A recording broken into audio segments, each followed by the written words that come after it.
Last week I went to a reptile expo and I told you guys that I wasn't going to buy another snake this year. I lied to you. And more importantly, I lied to myself. I came home from that expo without a snake, but the next day I went on Morph Market and I bought a snake. But I did it out of thoughtful strategy, and we're going to talk about that, and we're going to have an unboxing.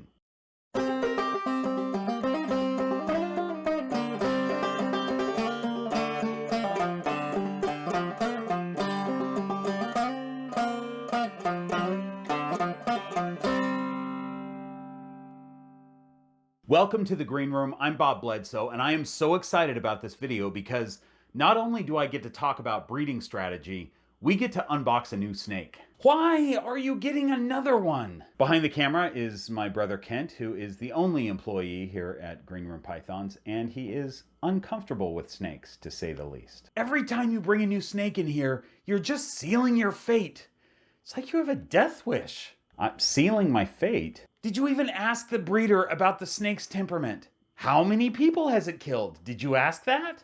I did not. Stupid. Unbelievable. We're going to have a quick sit-down chat about strategy, and then we'll get to the unboxing. Let's have a seat together. Okay, so when I bought this new... Kent, could you... Oh, right, sorry. Thank you, Kent. Let's have a talk about strategy.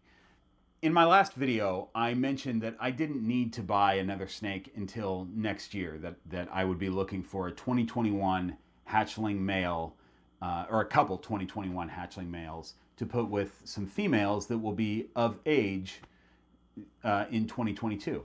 I want to have this chat about strategy, not just to talk about my snakes and my strategy, but hopefully it'll get you thinking about how to best manage the space that you have and when to buy what and things like that. So I'll just tell you what went through my head before I bought this snake. As I was driving home, it took me 3.5 hours to drive home, you guys, from San Diego. I live in Burbank. It's about a 2-hour drive out of traffic. It took me 3.5 hours, but in that time, I had a lot of time to sort of think and plan. And so I started thinking about next year. I kind of put myself in my shoes next year. Hey guys, Future Bob here, back with another fancy hat from the future. I'm editing past Bob's video here, and what I want to do is try to give a Cliff Notes version of this explanation so the video doesn't last 7 hours. So here's what I want to say first of all. I've already mentioned that my plan was to get some males next year for females that'll be ready to breed in 2022. If you're new to this, I'm gonna sort of gloss over some genetics, and I also was kind of glossing over this, but I want to stop and explain it for people that are brand new.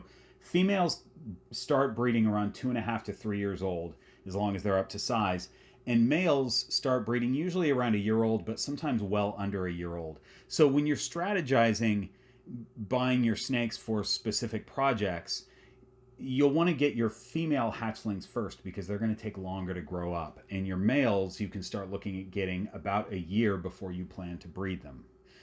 So that was why I was planning on getting 2 males that I know I'm going to need for my girls that are going to be of breeding size in the winter of 2022. So I would get those about a year from now, or at the end of this year maybe. Just so you know what I've got, I have 1 male right now that's taking care of 3 adult females. I have 4 young females that I'm growing up that will breed in late 2022. So next season, my young females that I'm growing up are still not going to be ready to breed. So the pairing would be exactly the same. It would be the Inspector, my only male, with his banana genes and his orange dream, and she's got really cool genes, but do I need to do those exact same pairings again with my 3 females that I've got him in with? It's fine. It'd be fine for 2 years in a row, but if I can think about, rather than waiting a year to get both of those males that I'm going to need in 2022, does it make sense to get one of them early so that I can pair him with my adults next year? And as I thought about this, it made sense to me to do it. So my one female that I have to get a male for is a secret het that I haven't revealed yet. but I am going to wait a year to get that male. But my other one that I just got is my freeway girl. Now, this is, I'm telling this story because hopefully it'll inspire you guys to sort of look at things from different angles. Because when I got my Freeway Girl, the only angle that I had been looking at this with is I'm just going to get a Freeway male next year, and then when I breed them, I'll only produce Freeways, Ivories, that's a super yellow belly, and super asphalts, which is great. You know you have yellow belly. You know you have yellow belly in Ivories. You know you have asphalt in the super asphalts.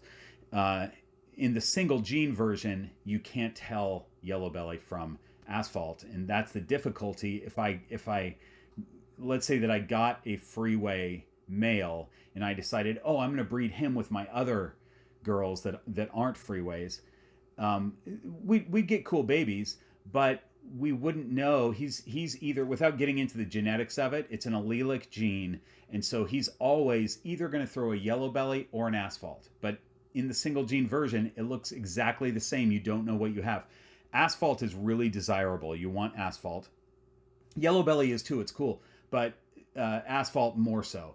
And if you don't know what you have, you got to wait till you breed them and prove it out. As a buyer, you want it, those babies are sold as yellow bellies because you can't prove that they're asphalts until they're proved out. So as a buyer, it's a good deal because you're paying for a yellow belly, but it might be an asphalt. You got a 50-50 shot of maybe getting an asphalt. Anyway, I digress. The problem with getting a Freeway is I probably would only be pairing him with one girl, my Freeway Girl, just because, maybe I would pair him with the others and have that yellow belly asphalt conundrum, which a lot of people do. It's totally fine. Also, the other problem, by the way, of having just a Freeway to a Freeway is there's not an easy opportunity of getting other genes into that Freeway combo. I've got Pastel in my girl, and my boy would probably just be another Freeway. So I'd have a shot of regular Freeways or Pastel Freeways. So what if I got an asphalt with no yellow belly in him? He's just an asphalt with some other genes. Then if I pair him next year, he's not going to be ready to pair with Freeway for 2 years from now, but he'll be ready to go next year. And if I paired him with my current adult girls, every baby that's produced that looks like a yellow belly, we know will be asphalt because we don't have yellow belly at all in that pairing. So we would have 100% asphalts, and that's an awesome gene, especially if you can start getting super asphalts into these genes. Really cool stuff. So that's something that should have dawned on me right away, but it didn't because I was just on this track of Freeway to Freeway. And when that dawned on me, I realized that I should probably start looking for an asphalt. Tallgrass Reptiles has a great reputation, and I knew of them, but I had not dealt with them before. And Reed has a beautiful asphalt, or had a beautiful asphalt up there. It's an asphalt. Actually, I'm not even going to say what it is. It's got asphalt in it. I'll save that for the unboxing. It's got a couple other genes, and it was for sale. And I called him up and bought that snake. So, and I'm very excited about it because one of the other genes that it has is one that I've wanted and is not currently in my collection. So I think the next cut is going to be tomorrow when we go to FedEx to pick up the snake. It's a lovely day in Burbank, California. Let's go get this little boy. You'll notice that I'm wearing my US ARC shirt today. US ARC is an organization that is dedicated to helping reptile keepers keep reptiles. There's a lot of legislation that works to limit that and ban certain reptiles. For the most part, this kind of legislation comes from lawmakers who know nothing about reptiles, don't know anything about reptile keeping, and a lot of times the banning of these reptiles is futile. It doesn't make sense. Anyway, without getting on that soapbox, support US ARC. They're the only organization that is out there to help reptile keepers like us. So get yourself a membership, send them donations, grab a t-shirt, all that kind of stuff. If given the choice of picking up at the hub or having the animal delivered to your house, I always pick up at the hub. The one snake that I had delivered to my house once showed up with the delivery person tossing the box into the air and flipping it back and forth because she didn't read the box. And they wouldn't. They're handling hundreds of boxes a day. It doesn't matter if it says live reptile on it. They're not going to read that.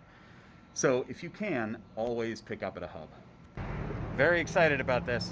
Okay, I'm back.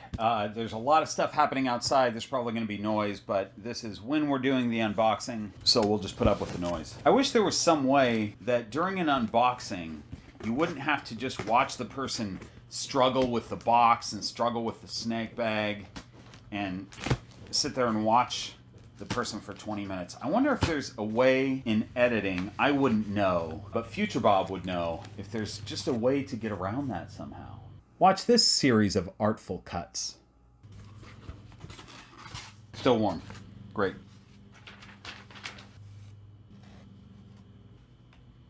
Oh man, he's so cute.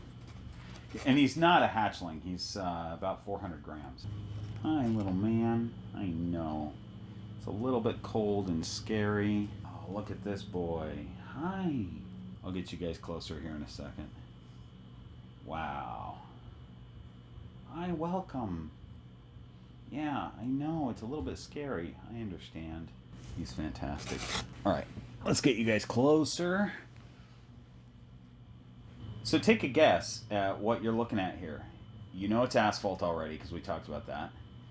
If you have a guess before I say it, pop it down in the comments. See if I can focus right on him. There we go. Look at those eyes. Oh, man. Wow, what a beautiful face he's got. One thing that I love about ball pythons is when they have pattern in the face, when they have a stripe running through their face and it runs into their eyes, it patterns right across their eyeballs, which is really evident right here with this boy. All right, this is an inchy spot nose asphalt. What's exciting about this is getting spot nose into clown would be great. Getting him into pied, I've got Lucille who's a pied, and then my clown and my ultramel are both het pied. Spot nose makes a really high white pied, extremely high white pied. Sometimes all white and just the head has pattern.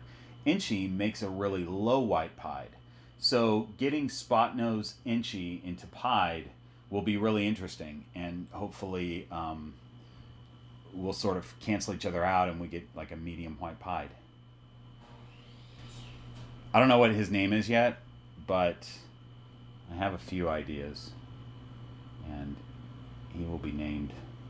He might be named before. I might cut here and tell you what his name is, because I'm gonna come up with it soon. His name, you guys, is Sauron. He doesn't like it, though, because of the negative connotation from Lord of the Rings, which just coincidentally, he has the same name as the most evil character in that universe. So he just goes by the name Ron, which makes a lot of sense because he's got a nice mustache, and it reminds me of two of my favorite mustachioed Rons.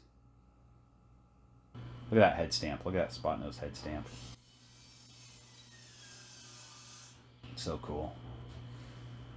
So this boy's going into quarantine right now. I'm gonna weigh him and get him into quarantine, and I think he'll be doing real well. Okay, you guys, I hope you got something out of hearing how I strategized that purchase. There were hundreds of awesome ball pythons at the expo last weekend, and I didn't buy any of them because I knew that they weren't perfect for my plans. And it was really helpful to spend that time that I spent driving and thinking about different ways that I could work my projects that I hadn't really thought about before. I was kind of on that one-track mind of getting the freeway. And now that I have the asphalt, I've got a male that I can use with many other females. I'm not just filling up racks full of males that I'm only going to use once. So strategizing like that, if you're trying to save space, there's a lot of people who just love buying every ball python they can get their hands on, and that's great. I don't have that kind of space though, so I have to strategize. Hope you enjoyed meeting Ron. Kent, what did you think of Ron? And no negative comments, please. Well, then I think he's awesome. Oh, that's actually a really nice compliment. If you like animals that murder you, and the compliment went south. Murder you. Folks, thanks for watching. We'll see you next time.